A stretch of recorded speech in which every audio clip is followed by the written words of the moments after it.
नमस्कार, स्वराज एक्सप्रेस में आप सभी का स्वागत है। मैं हूं आपके साथ कविता पांडे। तो मध्य प्रदेश में जब से पूर्व सीएम शिवराज सिंह चौहान ने मुख्यमंत्री पद से इस्तीफा दिया है, तब से पूर्व सीएम के बयान चर्चा का विषय बने हुए हैं। ताजा बयान सीएम का राज तिलक से वनवास का लेकर है, जिसको लेकर कई तरह के मायने निकाले।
को नई सरकार आगे बढ़ाएगी और कहीं ना कहीं कोई बड़ा उद्देश्य होगा यार।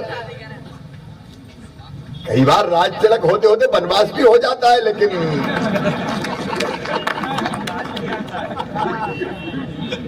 वो किसी न किसी उद्देश्य की पूर्ति के लिए होता है। और क्या,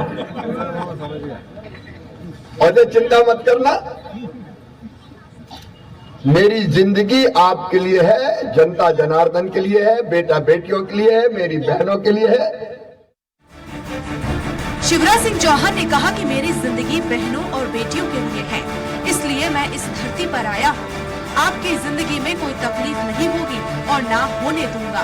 तुम्हें छोड़कर मैं कहीं नहीं जाऊंगा। उन्होंने कहा कि कोई भी योजना बंद नहीं होगी और सब योजनाएं सतत चलती रहेंगी, क्योंकि प्रदेश में सरकार बीजेपी की है, ना कि कांग्रेस। इसलिए सभी योजनाएं आगे चलेंगी। बीजेपी ने जो वचन दिए हैं सब पूरे होंगे। ये कोई पहला मौका नहीं है जब शिवराज सिंह चौहान ने इस तरह का बयान दिया हो। इससे पहले भी वह लगातार इस तरह के बयान देते रहे हैं, जिसमें कई राजनीतिक मैसेज छुपे हुए हैं। पूर्व में शिवराज सिंह चौहान ने कहा था कि अगर वह मर भी गए तो राख में से फीनिक्स पक्षी की तरह जिंदा हो जाएंगे। वहीं मध्य प्रदेश के मुख्यमंत्री चुने जाने के एक दिन बाद कार्यवाहक सीएम शिवराज सिंह चौहान ने कहा था कि वो भीख मांगने की बजाय मरना पसंद करेंगे। इस टिप्पणी ने विवाद को जन्म दे दिया था। ऐसे में अब उनके राज तिलक और वनवास वाले बयान के भी लोग मायने निकालने में जुटे हैं। राज तिलक तो भगवान राम का हो रहा था और होते होते वनवास हो गया था। तो अब तो ये जो है शिवराज जी को बताना चाहिए कि वो कैकेयी कौन है जिसने उनका वनवास करवा दिया। उस कैकेयी को ढूंढना चाहिए, मंत्रा को ढूंढना चाहिए। भारतीय जनता पार्टी भारतीय जनता पार्टी ठाके लगा रही है और आधी जनता पार्टी के आंसू सूख नहीं रहे। तो ये आंसू कहाँ से आ रहे हैं, वो क्यों आ रहे हैं, इस बात की जो है सामने एक तरफ कहते हैं कि साहब हमारी पार्टी तो कार्यकर्ता आधारित पार्टी, तो फिर ये तकलीफ क्यों है, ये वनवास क्यों माना जा रहा है।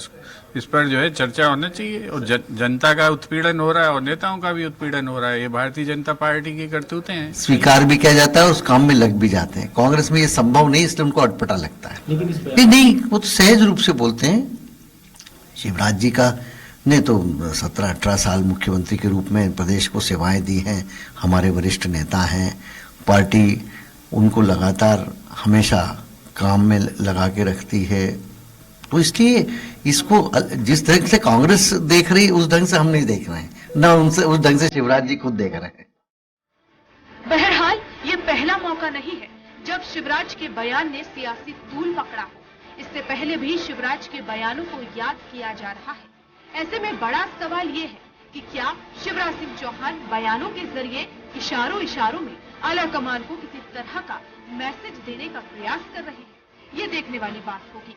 Salman Khan, special desk, Swaraj express. तो पूर्व सीएम शिवराज सिंह चौहान ने कहा कि राज तिलक होते होते वनवास हो जाता है। आज का हमारा यही मुद्दा है और इसी पर हमारे साथ खास मेहमान भी जुड़े हैं। सुकृति जैन बीजेपी प्रवक्ता हैं, आनंद जाट कांग्रेस प्रवक्ता है, दिनेश निगम वरिष्ठ पत्रकार है। आप तीनों का चर्चा में बहुत स्वागत है। सबसे पहले चलेंगे सुकृति जैन जी के पास। सुकृति जी, चर्चा में बहुत स्वागत है आपका। राज तिलक शब्द को किस तरह से देख रहे हैं आप? यहाँ के सबसे प्रजातंत्र में तो सेवा तिलक होता है, जिसको पार्टी निर्धारित कर दे कि तुमको ये काम करना है, वो उस काम को करते हैं। यहाँ तक प्रश्न उठता है शिवराज सिंह जी का। शिवराज सिंह जी को मैं उस समय से जानता हूँ जब वो भारतीय जनता युवा मोर्चा के प्रदेश महामंत्री थे। उनको जो दायित्व तब युवा मोर्चा के रूप में दिया गया, तो गाँव गाँव में जा जाकर युवाओं को संगठित किया। शहीद भगत सिंह की जयंती के उन्होंने कार्यक्रम आयोजित किए। वहां से शिवराज सिंह जी की यात्रा प्रारंभ होती है। ये इसके उपरांत विधायक, सांसद, जब मुख्यमंत्री बने तो भारतीय जनता पार्टी में जो प्रारंभ से बताया जाता है, जो जहां जिस पद पर है उसको वही का दायित्व सौंपा। जब वो मुख्यमंत्री थे तो उन्होंने सरकार के माध्यम से परोपकारी जन कल्याणकारी योजनाओं को लागू किया। अब इसके बाद में यदि मान लीजिए पार्टी ने उनको जो है मुख्यमंत्री के दूसरे को अवसर दिया है, उनको नहीं दिया है, तो ये वनवास नहीं है। ये है चलो वानप्रस्थ अवस्था है ये। लेकिन वो तो खुद ही कह रहे हैं ना कि राज तिलक होते होते वनवास हो जाता है कभी कभी। ठीक है, उन्होंने कह तो दिया। कहीं ना कहीं उन्हें मलाल है इस बात का कि वो सीएम नहीं बन पाए।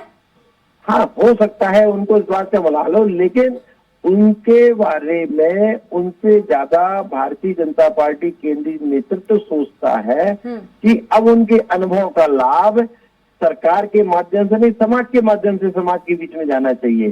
तो उनको जो है समझिए वानप्रस्थ यदि वानप्रस्थ अवस्था भी जो होती है, ये चारों कालों में अच्छी अवस्था होती है जब व्यक्ति के ज्ञान, अनुभव, साधना का लाभ समाज को मिलता है। अब उनकी ज्ञान साधना का लाभ जो है समाज को मिलेगा और जो भी सरकार बनेगी उसको वो सही और समुचित जो है मार्गदर्शन दे सकेंगे निर्विकार भाव से। ठीक है। हमारे साथ आनंद जाट जी भी जुड़े हैं, कांग्रेस प्रवक्ता है। बहुत स्वागत है आनंद जाट जी आपका चर्चा में। आनंद जाट जी, किस तरह से देखते हैं पूर्व सीएम शिवराज सिंह चौहान ने जो बयान दिया है कि राज तिलक होते होते वनवास हो जाता है? देखिए क्या है कि जब शकुनी के साथ अगर क्रीड़ा खेलेंगे तो ये सब होता रहेगा। और मुझे लगता है कि ये शिवराज सिंह चौहान और उनकी पार्टी का अंदरूनी मसला है। मध्य प्रदेश में जिस प्रकार से एक कर्जदार मध्य प्रदेश और एक गरीबी से भरा, बेरोजगारी से भरा। आनंद जाट जी, अंदरूनी मसला तो है, लेकिन यदि देखा जाए तो सधे हुए शब्दों में इस तरह की कई बार भावुक होते हुए जनता के बीच दिखे हैं मामा। नहीं, भावनाओं का कोई वो नहीं है कि ये भावुक होना है। भाई मध्य प्रदेश की जनता ने इन्हें एक पीढ़ी के बराबर मौका दिया।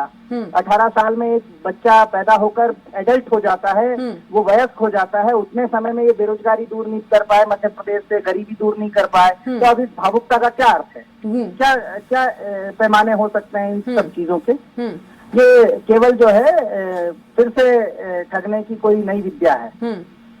ठीक है, वरिष्ठ पत्रकार भी हमारे साथ मौजूद है, दिनेश निगम जी। दिनेश जी, क्या कुछ मैसेज देना चाहते हैं पूर्व सीएम शिवराज सिंह चौहान? आपने सुना ही होगा और अपने घर के बाहर भी उन्होंने लिखवा लिया है मामा निवास, मामा का घर।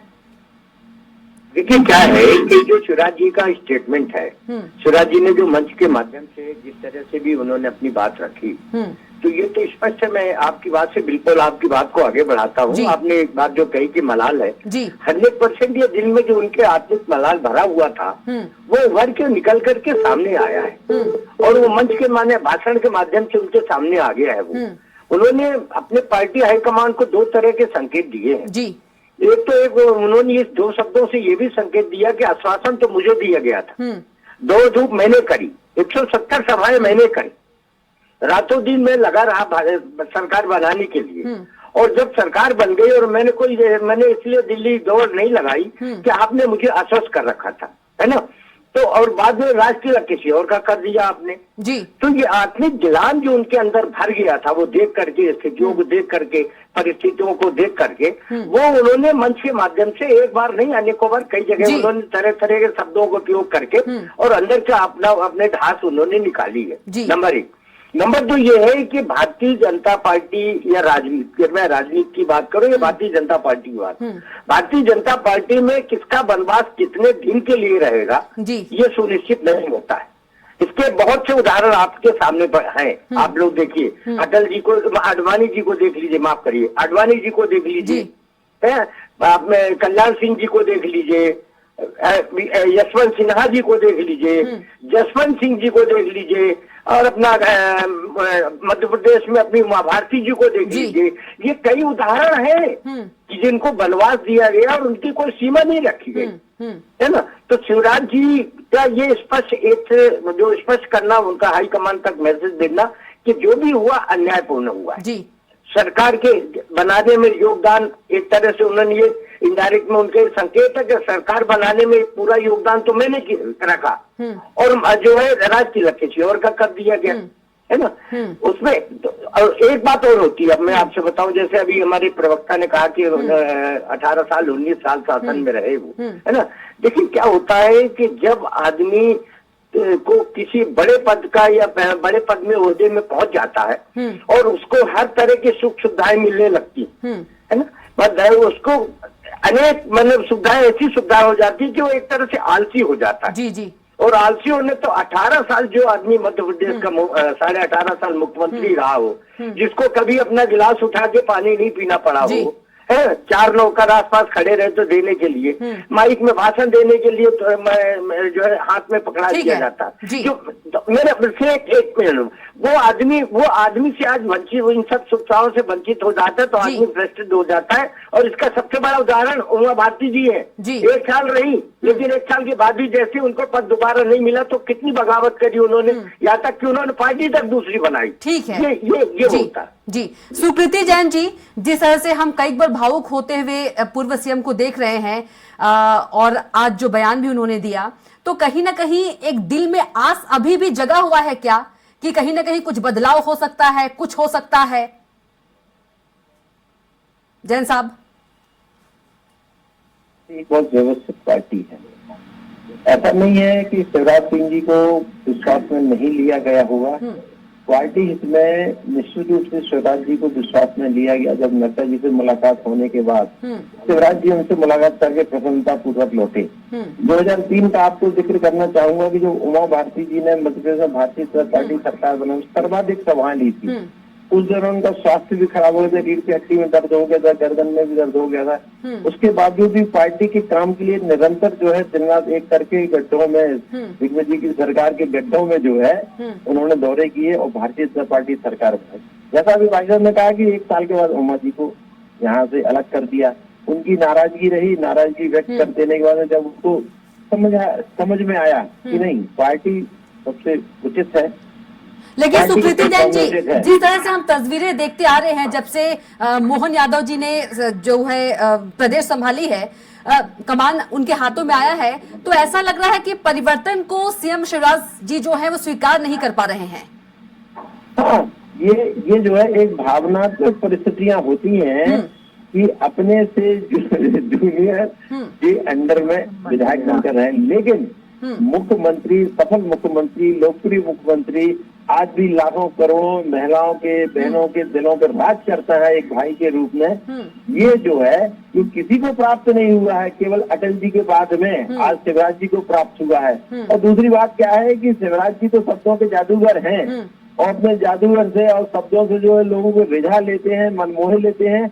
लेकिन 2 बातें बड़ी साफ हैं कि पार्टी ने जो भी निर्णय लिया है उसमें शिवराज जी की सहमति हर हालत में होगी और भारतीय जनता पार्टी पर शिवराज जी को पूरा भरोसा है कि पार्टी उनकी क्षमताओं का यथायोग्य उपयोग करेगी और साथ में उनको। लेकिन जैन साहब, केंद्रीय नेतृत्व के सामने जो सहमति है वो तो दिख रही है, लेकिन जब वो बयान दे रहे हैं, जब वो भावुक हो रहे हैं, तब वो चीजें नहीं दिख रही है सहमति।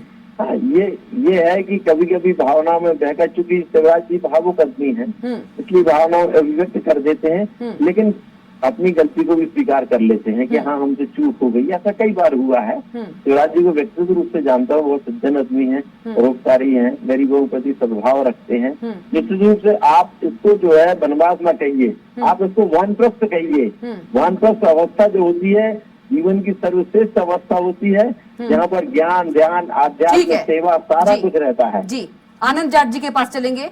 आनंद जाट जी, क्या इतना भावुक होना सही है? क्योंकि अब तो प्रदेश की कमान मिल चुकी है सीएम मोहन यादव जी को। मुझे लगता है कि शिवराज चौहान जी जो हैं वो लोकसभा चुनाव की तैयारी कर रहे हैं और भाजपा के प्रवक्ता कह रहे हैं कि वो अटल बिहारी वाजपेयी के बाद सबसे लोकप्रिय नेता हैं, मतलब मोदी जी से भी ज्यादा लोकप्रिय हैं। तो ये भाजपा के अंदर जो अंदरूनी जो लड़ाई है वो स्पष्ट करती है। और प्रधानमंत्री पद के दावेदार के रूप में मुझे लगता है कि मध्य प्रदेश भाजपा के कुछ लोग उन्हें देख रहे हैं। तो ये ऐसा लगता है क्योंकि उन्होंने अभी भाजपा के प्रवक्ता ने कहा ही है कि अटल बिहारी वाजपेयी के बाद सबके दिलों पर राज करने वाले सबसे बड़े नेता हैं। तो ये दिखा रहा है कि क्या कुछ चल रहा है। और सामने लोकसभा चुनाव है तो शिवराज जी हो सकता है सांसद का चुनाव लड़े, इसलिए वो ये सब खबरों में बने रहने के लिए सब बातें और बयानबाजी कर रहे हैं। जी, दिनेश निगम जी, आनंद जाट जी कह रही खबरों में बने होने के लिए जो तस्वीरें हम देख रहे हैं, आप भी देख रहे हैं, इसलिए वो सीएम, पूर्व सीएम ऐसा कर रहे हैं। नहीं, मैं इस बात से सहमत नहीं हूँ, क्योंकि ऑलरेडी वो चेहरा जो है मध्य प्रदेश में इस तरह छाया हुआ है। मध्य प्रदेश में उसने अपनी एक व्यक्ति जो भी छवि अपनी बनाई है, किसी भी रूप में बनाई हो उन्होंने, तो ये कहना तो खैर मैं इस बात से सहमत नहीं हूँ। मैं ये कहता हूँ कि राजनीति में तो हर आदमी अपने अपने छलांग लगाता है और हर तरह से प्रयास करता है कि आज मैं विधायक हूँ तो कल सांसद बन जाऊं, सांसद हूँ तो मिनिस्टर बन जाऊं, मिनिस्टर हूँ तो प्राइम मिनिस्टर बन जाऊं। तो राजनीति में तो ये एक परंपरा जो चली आई है वो तो आज भी बरकरार है। तो ये कहने वाले ऐसा नहीं है कि मैंने उस लोकसभा की तैयारी में लगे, वो तो ऑलरेडी शिवराज जी 4 बार लोकसभा के सदस्य रह चुके हैं। तो उसमें ये तो पार्टी को तय करना है कि उनका उपयोग कहाँ करना है, है ना।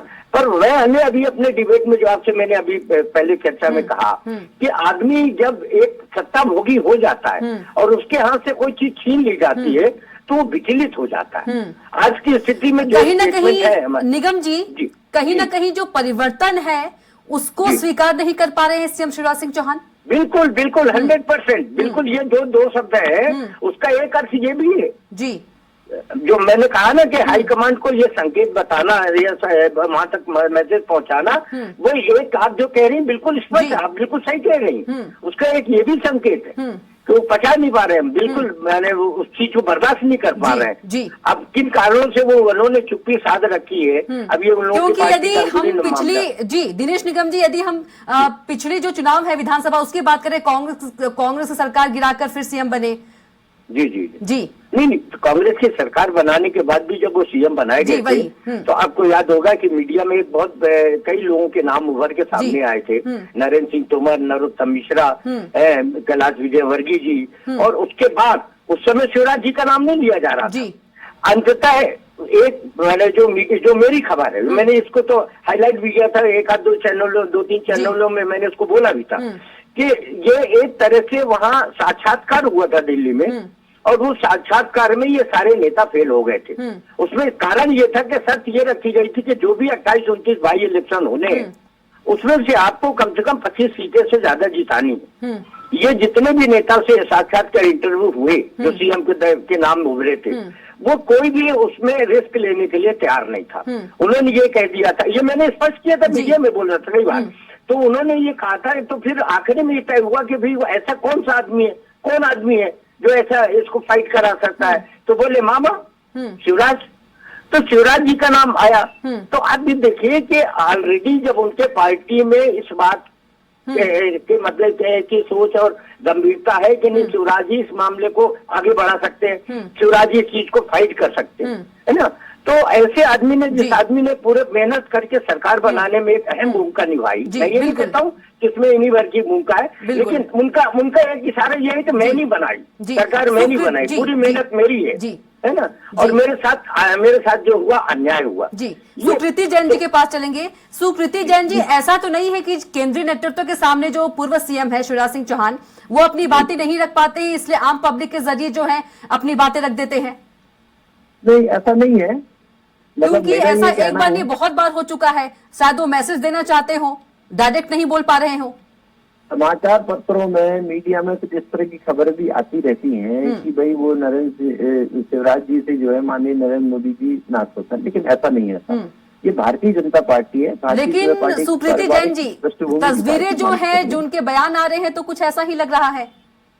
देखिए, ये बात है, बयान का अपन कुछ भी अनुमान वो कह निकाल रहे हैं सकते कि कभी कभी राज तिलक होते होते रह जाता है, वनवास हो जाता है, तो इसके मायने क्या समझे?